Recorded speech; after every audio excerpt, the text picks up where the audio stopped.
오늘 본문에서 하나님은 어떤 분이십니까? 하나님은 하나님과 우리에게 가장 좋은 것이 무엇인지 더 잘 아시는 분이십니다. 하나님은 하나님과 우리에게 가장 좋은 것이 무엇인지 가장 잘 아시는 분이십니다. 19절 말씀에서 어찌하여 허물하시느냐라고 이의를 제기합니다. 이것은 하나님의 뜻을 거역할 수 없다면은 그 인간을 책망할 권한도 하나님께 없는 것이 아닌가라는 이야기입니다. 하지만 만들어진 것이 만든 분을 향해서 나를 왜 이렇게 만들었냐고 그렇게 항의하는 법은 없다라는 것이죠. 20절 말씀을 보면은 토기장이에게 토기가 이 일을 제기할 수 없는 것과 같다라는 이야기입니다.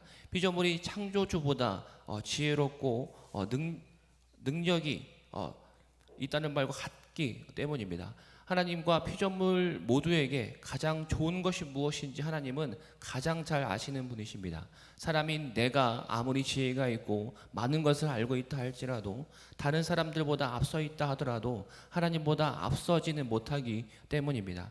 오늘 본문에서 우리가 적용할 것은 빚으시는 대로 살아가기입니다. 빚으시는 대로 살아가기입니다. 21절 말씀에서 바울은 토기장이가 진흙 한 덩이로 하나는 귀 있을 것을 하나는 천 있을 것을 만들 권한이 없느냐라고 설명합니다. 이러한 설명은 바울이 우리 가운데에 어떤 사람은 다른 사람보다 가치가 있고 가치가 없다라고 말하는 것이 아니라 창조주께서 피조물을 주권적으로 다스린다라는 말씀을 하고 있는 것뿐입니다. 그렇기 때문에 피조물은 자신의 창조자에게 그 무엇을 요구할 권리가 없는 것입니다. 창조 그 자체만으로 충분한 은혜이기 때문입니다. 피조물의 존재 자체가 창조자에게 달려 있습니다.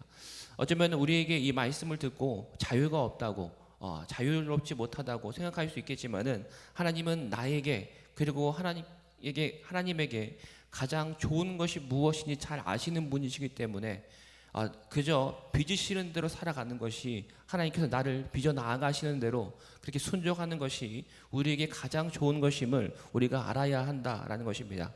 하나님께서 우리를 빚어 가실 때에 어쩌면은 우리의 기쁨도 즐거움도 존재하겠지만 하나님의 뜻대로 빚으시기 때문에 우리의 거부도 만만치 않을 거라 생각됩니다.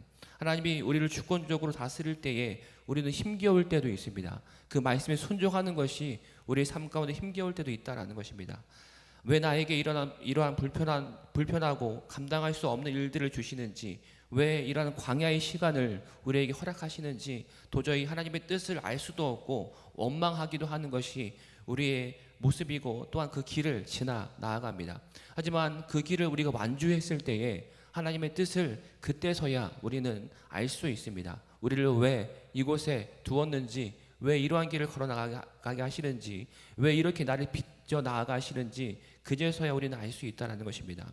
하나님은 우리를 그리고 천이 만들 권한을 가지신 분이십니다.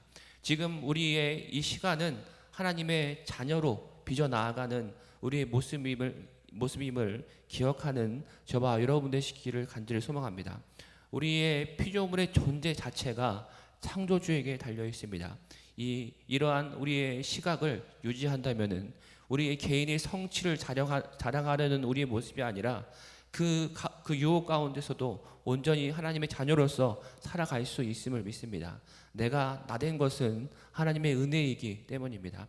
말씀을 정리합니다. 하나님은 우리에게 가장 좋은 것이 무엇인지 우리보다 더 잘 아시는 분이십니다.